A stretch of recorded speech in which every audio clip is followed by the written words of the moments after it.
नमस्ते। आज हम बात करेंगे कि हमारी अवस्था जो वर्तमान में है ऐसी क्यों है। गरीबी, बेरोजगारी, भूखमरी, सरकार हम लोगों के साथ कैसे पेश आती है। जिसको हम चुनते हैं वही हमें ढूंढते हैं। तो आज इसी के बारे में बात करेंगे। सरकार कैसे सबसे पहले बीमारी बांटती है, उसके बाद दवा, और दवा भी उतना ही बांटती है जितना में हमारी बीमारी, हमारा रोग ठीक ना हो। तो चलिए शुरू करते हैं। सबसे पहली बात आती है शिक्षा। सरकार ने क्या किया है, हम जिसको भी चुन के बैठाते हैं गद्दी पर, जिसको शासन देते हैं, वो हमारे साथ आज तक क्या छल करते आए हैं। उनका सबसे पहला छल ये है कि शिक्षा सही होने ही नहीं देते। तो शिक्षा के सही नहीं होने से आप एक हायरार्की समझिए कि होता क्या है। सबसे पहले सभी को पता है, सभी शासन को पता है कि इनकी शिक्षा बेकार कर दो, बर्बाद कर दो। तो जैसे ही आपकी शिक्षा बर्बाद होती है, तो जब आप शिक्षित नहीं होते तो आप स्किल्ड नहीं होंगे, किसी तरह का स्किल आपके पास, हुनर नहीं होता। जैसे ही आपके पास शिक्षा नहीं होगा तो आपके पास ज्ञान नहीं होता है। होता यह है कि जब आपके पास ज्ञान नहीं होगा और स्किल, हुनर नहीं होगा, तो न कोई आप बिजनेस कर सकते हैं, ना कोई आप नौकरी कर सकते हैं। जब आप नौकरी और बिजनेस कुछ नहीं कर सकते, तब आती है तीसरी अवस्था। तब हम क्या हो जाते हैं, आर्थिक तौर पर कमजोर हो जाते हैं। तब गरीबी आती है, तब दरिद्रता आती है, क्योंकि शिक्षा प्राप्त किया नहीं हमें, उससे ज्ञान और हुनर कम गए, या हमारे ज्ञान और हुनर में वृद्धि नहीं हुआ, या ज्ञान और हुनर हमारे पास है ही नहीं। तो शिक्षा कमजोर कर दिया सरकार ने। ये यहां से हम लोग हुनरमंद नहीं रहे, कोई तरह की चीजें नहीं सीखे और ज्ञान हमें पाने नहीं दिया गया।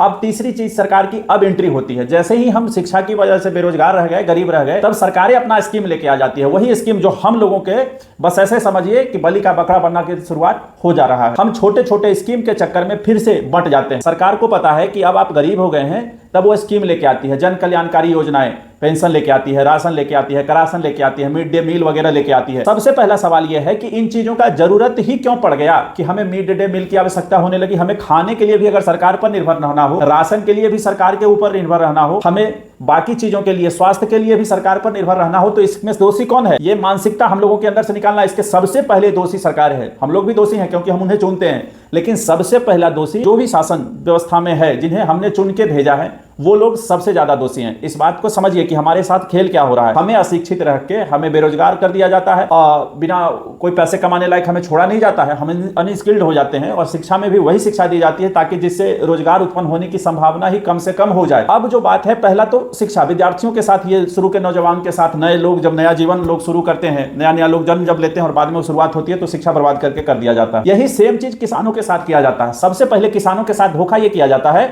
कि उनके अनाज को सही मूल्य पर खरीदा ही नहीं जाता है। सरकार कई बार कहती है कि हम आपके अनाज को MSP, मैक्सिमम सेलिंग प्राइस पर खरीदेंगे। सरकार एक रेट फिक्स करती है, पैक्स के माध्यम से, बाजार समिति के माध्यम से, मंडी के माध्यम से खरीदने के लिए सरकार योजना बनाती है। पर वो कभी भी देखिएगा, वो कभी भी अपना लक्ष्य पूरा नहीं करती है, कभी भी नहीं पूरा करती है। और जो लक्ष्य पूरा करती है वो फॉल्स तरीके से करती है। अनाज कहीं और से ले आती है और दिखाया जाता है कि किसान से खरीदा गया है। ये बातें आपसे छिपी नहीं है, इस बारे में बात करेंगे तो वीडियो लंबा हो जाएगा। अब फिर किसान के साथ क्या हुआ? किसान के साथ दिक्कत यह हुआ कि किसान का अनाज बिका ही नहीं, तो उनका आर्थिक समृद्धि आएगा नहीं। फिर उनके वंशज, उनके बच्चे क्या होंगे? वो आर्थिक समृद्धि नहीं आने की वजह से फिर वही हाल में आ जाएंगे, पढ़ाई नहीं करा पाएंगे। शिक्षा की व्यवस्था सरकार ने कैसे करके रखी है वो भी आप देख रहे हैं, फिर वही अशिक्षा आ जाएगा और फिर वही शुरुआत हो जाएगी। अब इन चीजों में दिक्कत कहां पर है? जैसे ही हम अशिक्षित होते हैं और आर्थिक कमजोर होते हैं, वैसे ही सरकार स्कूलों में हमें फ्री का राशन देती है और खिलाती है, जिसे मिड डे मील के नाम से जानते हैं। दूसरा, कपड़ा देती है।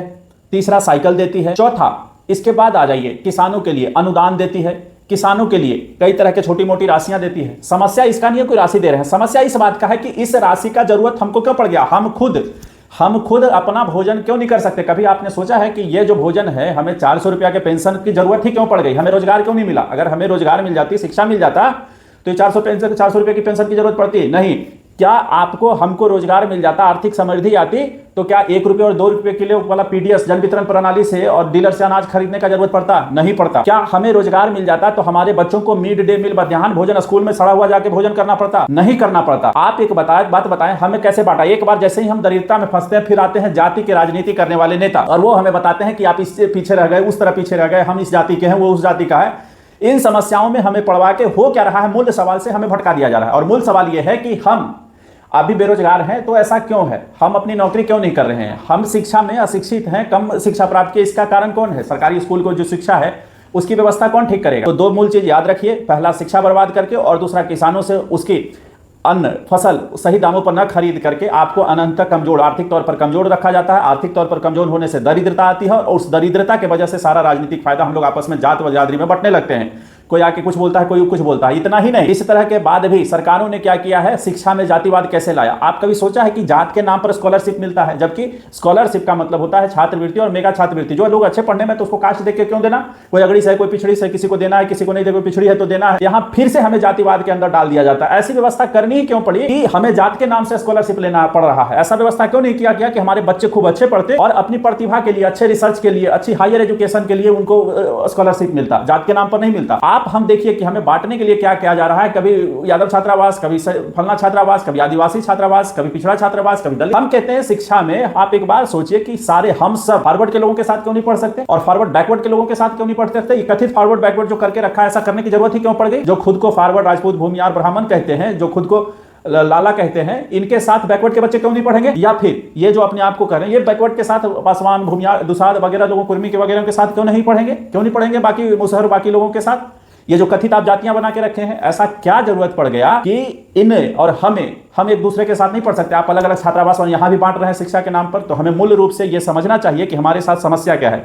हमारे साथ मूल समस्या हमारी सरकारों ने हमारे साथ करके रखा है। सबसे पहले शिक्षा खत्म कर दिया गया और उसके बाद किसानों से उसका फसल उसके मूल्य पर नहीं खरीदा जा रहा है, जिसके वजह से वो आर्थिक कमजोर होते हैं। आर्थिक कमजोरी की वजह से दरिद्रता, गरीबी और बाकी समस्याएं आती है। अब सरकार क्या कर रही है, सरकार ये करती है कि हमें बेकार का वो जो बांटती है अनुदान, राशन का राशन, सामाजिक पेंशन, इन चीजों की जरूरत ही नहीं है हमें। और सरकार से सवाल यह है कि इस चीजों का हमें जरूरत ही क्यों पड़ गया कि हमें आप पर निर्भर करें। अपराधी हैं आप जब चुन के भेजते हैं। समस्या ये नहीं है, समस्या अब हमारे लोगों में क्या है, 20 जान जे सेवन करी हैं और कहे उमापति काहे न मरी हैं। 20 जान के ना जान रहे कि जहर है तब भी पी रहे हैं। हर 5 साल गाली गलौज मतलब बोलते रहते हैं। जैसे ही 5 साल पूर्ता है वैसे ही फिर हम लोग वही वोटिंग, उसी तरह की राजनीति, इसी चमों में फंस जाते हैं। आपने कभी सोचा है कि आपको गली नली 2-4 लाख का जो सड़क के लिए भी सरकार पर निर्भर पड़ना पड़ता है। आप कभी सोचे हैं कि 1-2 हजार के नली के लिए आपको खरीद बिक्री करते, नली बना देंगे, गली बना देंगे। आपने कभी सोचा कि इन छोटे छोटे काम भी अगर आप समृद्ध होते आर्थिक तौर पर, तो इन चीजों की जरूरत हमें पड़ती ही नहीं कि हर चीज के लिए दूसरे पर निर्भर रहना पड़ता। तीसरा आता है और सबसे मेन चीज और आखिरी, जितना हम आर्थिक तौर पर दरिद्र होंगे उतना ही ज्यादा भ्रष्टाचार हमारे साथ होगा। कभी आपने सुना है कि जो आर्थिक तौर पर सामर्थ्यवान लोग हैं उनके साथ कोई भ्रष्टाचार हुआ हो,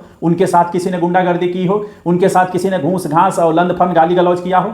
यही बात हमने अपना ना प्रतिष्ठा तक बेच दिया है, मतलब बेच क्या दिया है, प्रतिष्ठा तक गिरवी रख दिया है अपने राजनीति के कारण। और हम खुद रह गए हैं क्या, आर्थिक तौर पर कमजोर। और फिर क्या हुआ है, हमारा बोटी बोटी नोच के पर नोच के सारे लोग खा रहे हैं और हमें क्या मिल रहा है, दाना। जैसे आप देखे होंगे मुर्गी पोल्ट्री फॉर्म में, मुर्गी फॉर्म में हर किसी को कटना है, पता है उसको, ये थोड़ा थोड़ा दाना देके सबको मोटा मोटा के रखता है, सारे खुश हैं। वही हाल हम सबका है। तो आप सबसे निवेदन है कि इन चीजों पर विचार कीजिए और इन चीजों से बचने का भी प्रयास करिए।